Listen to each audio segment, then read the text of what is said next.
History remembers C.S. Lewis as the man who wrote about lions, wardrobes, and demons. But almost nobody remembers the sermon he delivered inside a packed Oxford church in 1941 that some biographers consider the single greatest piece of writing he ever produced. A sermon so emotionally devastating that grown men were seen wiping their eyes as they filed out into the blackout darkness. Before this video ends, you will hear the strange wartime confession Lewis made about glory, the reason he believed most modern people had settled for far too little happiness rather than too much, and the private heartbreak he never fully explained in public but confessed quietly to only a handful of friends. This is part 2 of our journey into the hidden wisdom of C.S. Lewis, and if you haven't seen part 1 yet, go back and watch it first, because everything here builds directly on the story of his childhood, his conversion, and the woman he loved and lost.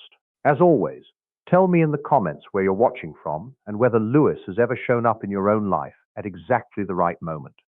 I read every single one. Let's begin with that sermon. On the 8th of June, 1941, with London still recovering from months of relentless bombing and Oxford's young men vanishing one by one into uniform, Lewis stood at the pulpit of the University Church of St. Mary the Virgin and delivered a talk titled The Weight of Glory. Rain had been falling on the cobblestones outside all afternoon, and inside the church the candlelight flickered against stone walls that had heard sermons for 600 years. The congregation that evening was unusually large for a wartime weekday, students and townspeople alike squeezing into pews built for a smaller, gentler century, drawn by word that the Oxford Don, whose voice they recognized from the wireless, was speaking in person. Lewis opened with a claim that stunned his audience. He argued that human beings were not, as they so often assumed, too fond of pleasure and self-interest, but rather far too easily satisfied, like a child content to keep making mud pies in a slum because it cannot imagine what a holiday at the sea would feel like. It was a radical reversal of the usual religious complaint that people wanted too much happiness. Lewis's argument was the opposite, that people settled for scraps of joy so small and so temporary that they never even noticed the far greater feast they were missing entirely. Those who attended that evening later described a strange stillness settling over the church as Lewis spoke, his voice steady but unmistakably moved by his own subject matter, a rare moment when the famously rational Don seemed to be wrestling out loud with something even he could not fully contain. Several listeners wrote afterward that they had never before heard suffering and beauty described as belonging to the same story rather than opposing ones, and the sermon was reprinted so many times in the decades that followed that some scholars now consider it the clearest single distillation of everything Lewis believed about the human condition. This idea did not appear out of nowhere. It had been forming inside Lewis for years, ever since his own strange encounters with longing as a boy in Belfast, and it would go on to shape nearly everything he wrote for the rest of his life. He believed that every fleeting stab of beauty a person experiences, the ache brought on by a piece of music, a sunset, an old photograph, or a familiar smell, was never actually about the object itself. The music was not the thing you longed for. It was only the messenger carrying news of something further away. These things, he wrote, are only the scent of a flower we have not found, the echo of a tune we have not heard. He believed chasing the messenger instead of the message was the central mistake of the modern search for happiness, and he spent decades trying to help ordinary readers notice the difference. Understanding why Lewis thought this way requires going back briefly to his years teaching literature at Oxford, where he immersed himself daily in medieval poetry, chivalric romance, and classical philosophy, absorbing a worldview almost entirely foreign to the 20th century around him. Medieval thinkers, he noticed, treated longing itself as meaningful information, a compass pointing toward a design built into the universe, rather than as a random chemical accident to be managed or medicated away. Lewis brought this old, almost forgotten way of seeing into his own writing, translating centuries-old wisdom into language a factory worker or a schoolteacher in wartime England could immediately understand without ever opening a Latin textbook. This gift for translation, taking difficult ideas and making them feel like common sense, is part of why his books still sell briskly in airport bookstores more than 60 years after his death. His colleagues at Oxford did not always appreciate this gift. Several fellow academics privately looked down on Lewis for writing popular books and delivering religious broadcasts, viewing such work as beneath the dignity of a serious scholar. And some historians believe this quiet snobbery contributed to Lewis being repeatedly passed over for a full professorship at Oxford despite his enormous public influence. It was only in 1954, after decades of being overlooked, that Cambridge University finally offered him a specially created chair in medieval and Renaissance literature, a position he accepted with visible relief, later joking to friends that he felt like a man rescued from a long, cold exile. The slight stung him more than he admitted publicly, yet he refused to let professional bitterness curdle into the kind of self-pity he warned his readers against, choosing instead to treat the setback as one more piece of evidence that popularity and approval were never reliable measures of a life well lived. There is a particular story from this period that few documentaries ever mention. During the height of the Blitz, Lewis opened his own home, the Kilns, to child evacuees sent out of London to escape the bombing, housing several children he had never met for extended stretches of the war. Neighbors later recalled seeing him walking through the garden with these frightened, displaced children trailing behind him, inventing stories on the spot to distract them from air raid sirens in the distance.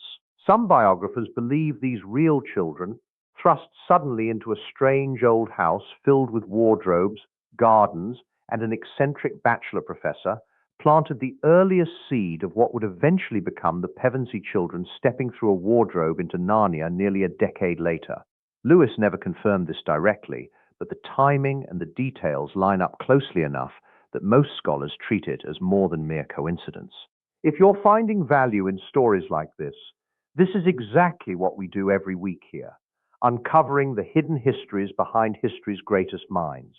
So if you haven't already, now is a perfect moment to subscribe, because there is always another remarkable life waiting to be explored. Lewis's wartime broadcasts on the BBC, delivered live and unscripted from memory, reveal another layer of his thinking about happiness that rarely gets discussed. He insisted, repeatedly, that Christianity was not primarily a system of rules designed to make people miserable and obedient, but rather what he called the way, a path toward becoming the kind of creature capable of experiencing far greater happiness than selfishness could ever produce.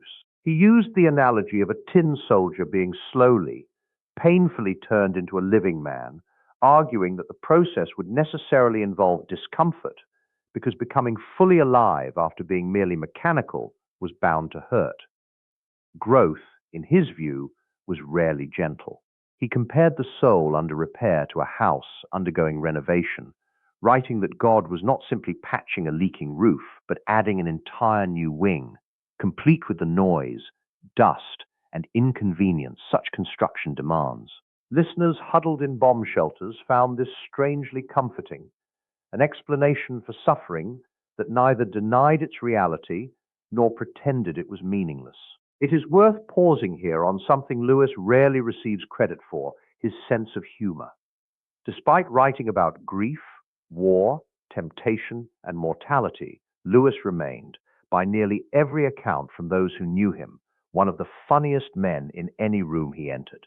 Fellow Inkling and biographer friends described him roaring with laughter at his own jokes before he had even finished telling them, a booming, infectious sound that could be heard through the walls of the pub where the group met. He believed genuine joy and genuine humor were close cousins, both arising from a sudden, surprising shift in perspective, and he distrusted anyone who treated seriousness itself as a virtue.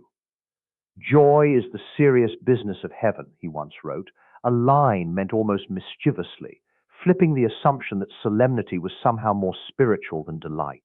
His friendship with Tolkien, so central to his intellectual awakening in the 1930s, cooled significantly by the 1950s, and this quiet, sad drift receives far less attention than the famous walk along Addison's Walk that led to Lewis's conversion. Some biographers point to professional jealousy after Lewis achieved far greater public fame through his radio broadcasts and popular books, while Tolkien labored for years on The Lord of the Rings without comparable recognition during that period. Others suggest Tolkien, a devout Roman Catholic, felt uneasy about Lewis's marriage to Joy Davidman, a divorced woman, given the church's teaching on remarriage. Whatever the exact cause, the two men who once shaped each other's imaginations so profoundly spoke far less in Lewis's final years, a reminder that even the deepest friendships are not immune to the ordinary erosions of time, pride, and misunderstanding. Lewis, characteristically, never spoke publicly against his old friend, and Tolkien attended his funeral in November 1963, standing quietly among mourners at Holy Trinity Church in Headington. Perhaps the most overlooked chapter of Lewis's thinking on happiness concerns his views on humility, a subject he returned to constantly in letters to ordinary readers who wrote to him seeking guidance. He rejected the popular idea that humility meant thinking poorly of yourself, describing genuine humility instead as a kind of self-forgetfulness, a state in which a person becomes so interested in something or someone outside themselves that self-consciousness simply falls away. He believed this forgetfulness, rather than any deliberate self-improvement project, was the actual doorway to lasting happiness, because a mind endlessly monitoring its own moods and achievements could never fully relax into delight. True humility, he wrote, is not thinking less of yourself, it is thinking of yourself less. Readers struggling with anxiety and self-criticism found this reframing enormously freeing, an alternative to the exhausting inner scorekeeping so many people mistake for personal growth. Lewis illustrated this idea with an example drawn from ordinary conversation, observing that the most pleasant people to be around were rarely the ones straining to appear humble or self-deprecating, but rather the ones who seemed to have forgotten to think about themselves at all, giving their full attention instead to whoever stood in front of them. He contrasted this with what he called the exhausting modern habit of constant self-examination, a kind of relentless inner audit that masquerades as maturity, but actually traps a person more tightly inside their own head. In private letters, he counseled correspondents dealing with depression and low self-worth not to try harder to think well of themselves, but to practice, in small daily doses, simply turning their attention outward, toward a neighbor's troubles, a piece of music, a walk through the countryside, trusting that happiness tended to sneak in through a door left ajar rather than one being forced open by sheer will. Lewis also wrote extensively, and often with startling directness, about disappointment, a subject he understood intimately after decades of chasing that elusive childhood sensation of joy without ever managing to hold on to it for long. He came to believe that disappointment itself was not evidence that the deeper longing was false, but rather proof that nothing in this world was ever going to be large enough to satisfy it completely. In Mere Christianity, he offered an image that has comforted readers for generations. If a person finds within themselves a desire that nothing in this world can fulfill, the most likely explanation is that they were made for another world entirely. This was not, for Lewis, a reason for despair, but the opposite. Evidence that the ache itself was meaningful, a kind of homesickness proving that home existed somewhere, even if it could not yet be located on any map. He returned to this theme again in his correspondence with readers who wrote describing failed marriages, thwarted careers, and long-held dreams that had quietly collapsed with age. Rather than offering easy consolation, Lewis tended to ask his correspondents a harder question in return. What if the disappointment itself was doing something useful, loosening a grip on the world that had grown too tight, too dependent on circumstances no person could ever fully control? He was careful never to suggest that pain should simply be welcomed or explained away, having lived through enough of his own grief to know how hollow such advice could sound from the outside. Instead, he offered something closer to companionship, admitting in letter after letter that he, too, had wrestled with the same disappointments, and that the wrestling itself, however uncomfortable, was rarely wasted. As Lewis aged, friends noticed his priorities narrowing in a way that seemed, paradoxically, to widen his happiness rather than shrink it. He wrote fewer purely academic papers and more letters to strangers, often spending entire mornings responding personally to readers going through grief, doubt, or illness, treating each letter with the same seriousness he once reserved for Oxford lecture halls. He gave away a significant portion of his book royalties quietly, through a private charitable trust, to causes and individuals in need, a generosity almost none of his readers knew about during his lifetime because he insisted on strict anonymity. Some biographers believe this quiet generosity was itself an expression of everything he had come to believe about happiness. That joy multiplied rather than diminished when it was given away, unlike pleasure, which tended to shrink the more tightly a person tried to hold on to it for themselves alone. In his final months, weakened by kidney trouble and a heart condition, Lewis grew physically frail but reportedly remained remarkably at peace, telling his brother Warnie that he was not afraid of what came next.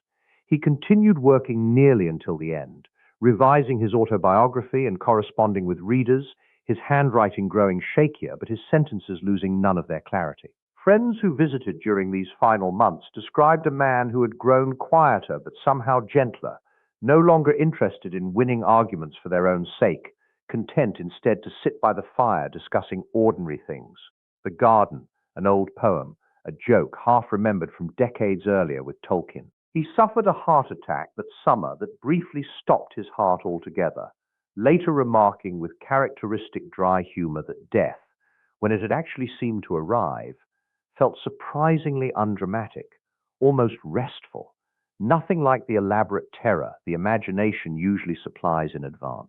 He died quietly at the Kilns on the 22nd of November, 1963, the same day the world's attention turned entirely toward Dallas, Texas, ensuring that one of the century's most influential voices slipped out of the world with almost no immediate public notice. And yet, 6 decades later, his wisdom on happiness continues reaching people who never encountered organized religion at all, because the core insight transcends any single tradition, that chasing pleasure directly leaves it perpetually out of reach, that suffering and joy are not always opposites, but sometimes strange companions, and that the deepest contentment tends to arrive sideways while we are busy loving something or someone other than ourselves. Lewis never claimed to have solved happiness the way a mathematician solves an equation. He described himself, until his final years, as still searching, still occasionally catching that same fleeting scent he had first noticed as a grieving 9-year-old boy in Belfast, still unable to hold it for long, but no longer doubting that it pointed towards something real. Perhaps that unfinished quality is exactly why his words continue to resonate so widely today. Not because he claimed certainty, but because he was honest enough to admit the search itself was the point. As Lewis wrote near the very end of The Weight of Glory, we are far too easily pleased, halfway content with mud pies in a slum, when an infinite joy was being offered to us all along, if only we would stop and notice it. Which piece of Lewis's wisdom from today's video struck you the most? The sermon on glory, his thoughts on humility, or the quiet generosity almost nobody knew about? Tell me in the comments, because I read every single one. And if you want more journeys into the hidden lives of history's greatest thinkers, subscribe now, because there is always another remarkable story waiting just around the corner.